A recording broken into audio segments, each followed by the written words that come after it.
Hello and welcome back to the channel. In today's video, we're going to go over how to remove your profile picture on Instagram.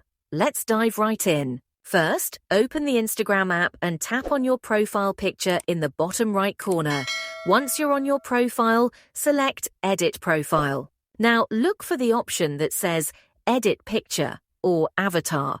Tap on that. You'll see a pop-up with several options, including Import from Facebook and Remove Current Picture.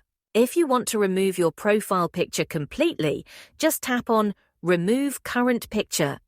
Your profile will then revert to a default grey icon, indicating that you don't have a profile picture anymore.